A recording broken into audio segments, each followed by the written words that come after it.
Foi em dias de trevas, em que a luz da fé se espalhava por entre prisões, e o sangue dos santos ainda era recente nas ruas de Jerusalém. A igreja nascente crescia, mas não em conforto e em perseguição. O Espírito soprava, mas o império apertava os grilhões. E no trono da Judéia, sob a sombra de Roma, sentava-se um homem envolto em política, lisonjas e sangue, Herodes Agripa I, neto de Herodes, o grande, o mesmo que assassinou inocentes em Belém, filho de Aristóbulo, outro Herodes morto por intrigas palacianas, educado em Roma, criado entre imperadores, íntimo de Calígula e Cláudio. Herodes não era apenas rei, era um sobrevivente do trono, um político do templo, um camaleão entre César e o Deus de Israel. Para os judeus, fingia zelo, para os romanos, oferecia ordem, para si mesmo, buscava glória, e para agradar os olhos dos homens, Herodes decidiu manchar suas mãos com sangue santo. Mandou prender os apóstolos, e com sua voz, sentenciou à morte Tiago, o filho de Zebedeu, o mesmo Tiago que ouvira Cristo no monte, o mesmo que estivera no Getsêmani, o mesmo que vira a menina levantar do leito da morte, e agora, tombava sob a espada, silenciado pelo ódio de um rei que queria aplausos. A morte de Tiago agradou, os líderes religiosos sorriram, os fariseus aprovaram, a multidão aplaudiu em silêncio, e Herodes sentiu o gosto do poder.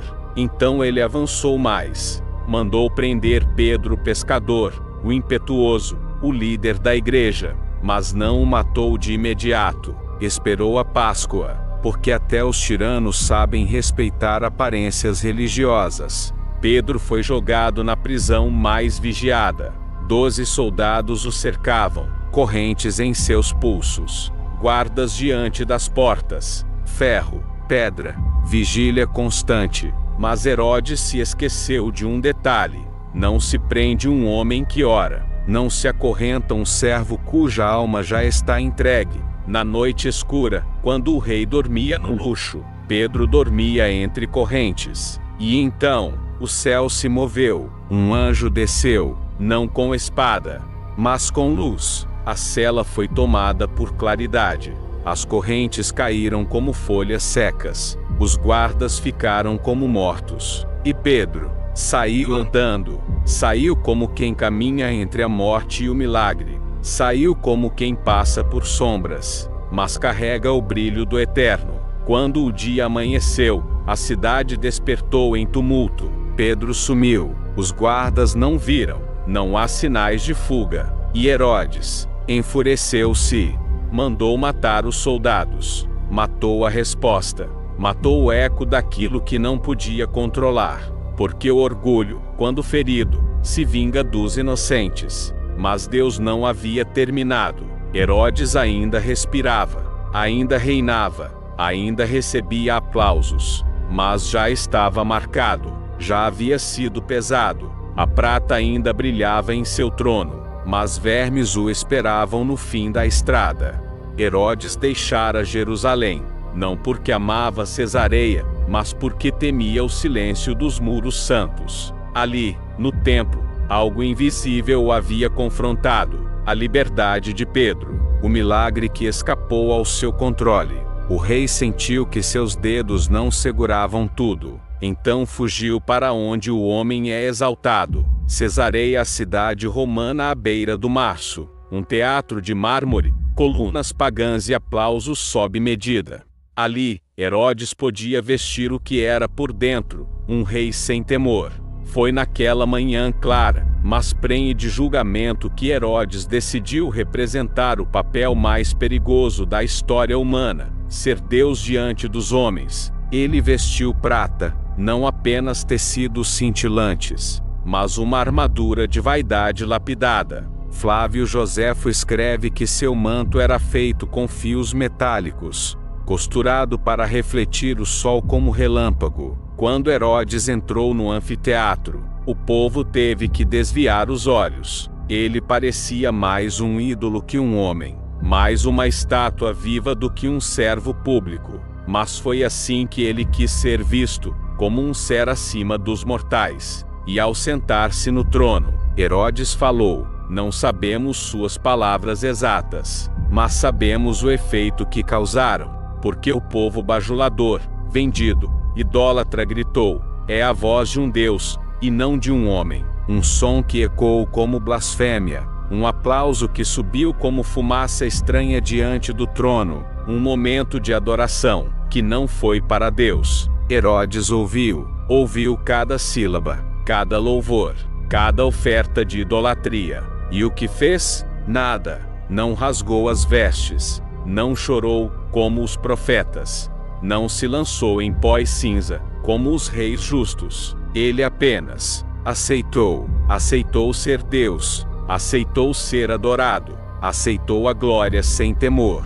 E naquele instante, sem aviso, sem trovão, sem terremoto, o céu respondeu, um anjo desceu, não o tipo de anjo que liberta da prisão, não o que brilha para trazer boas novas, mas o outro tipo, o anjo do juízo, o ceifador invisível que anda entre multidões, comissionado pelo próprio Deus. E o texto é claro: o anjo não o matou com espada, não o feriu com fogo, não cortou sua cabeça, apenas o tocou. E o toque do juízo é como veneno sem cheiro, atua por dentro, corrói em silêncio, desfaz o que antes parecia intocável. Herodes foi ferido, e imediatamente, vermes começaram a devorá-lo, não por fora, não em carne exposta, mas nas entranhas, onde o orgulho se aloja, onde a arrogância fomenta, onde os segredos se escondem. Deus não feriu seu rosto, feriu seu centro, o trono do seu ego, a glória que ele havia usurpado. E assim, diante da mesma multidão que o chamara de Deus, Herodes começou a apodrecer, vivo, comido por vermes, dissolvido lentamente, humilhado publicamente. A prata de seu manto já não ofuscava, o trono já não sustentava, o povo agora silenciava, porque ali, no centro de Cesareia, entre palmas que se transformaram em murmúrios, Deus deu uma resposta: minha glória não divido com ninguém. Herodes morreu como poucos morrem, não na guerra, não pelas mãos de rebeldes, não por envelhecimento, nem por veneno.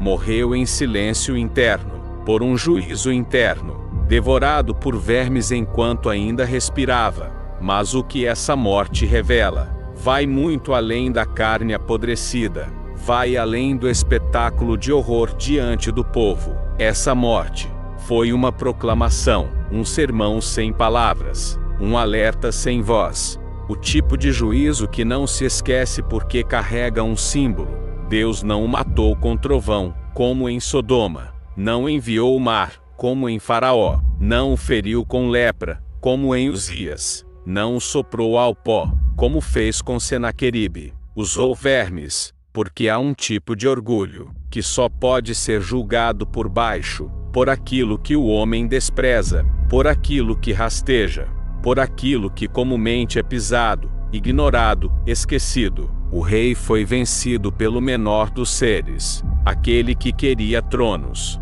Foi vencido por parasitas, aquele que recebeu adoração, teve seu corpo tomado por podridão. Não é exagero, não é metáfora, é juízo literal. E esse juízo carrega uma mensagem. Deus pesa a glória, ele observa o que os homens não veem, ele mede o interior.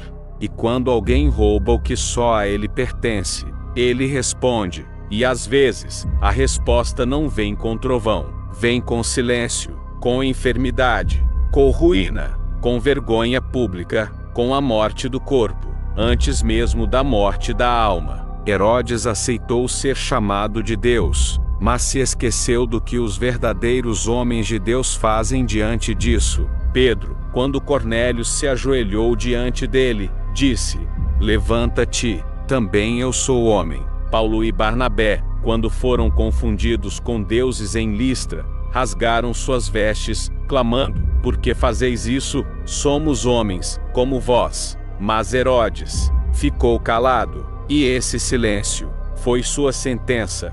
O mais sombrio dessa história não é o que Deus fez com Herodes, é o quanto ele suportou antes de agir. Ele viu Tiago ser morto, viu Pedro ser preso, viu soldados mortos pela ira do rei, e por um tempo ficou em silêncio. Mas não confunda silêncio com ausência, não confunda demora com consentimento.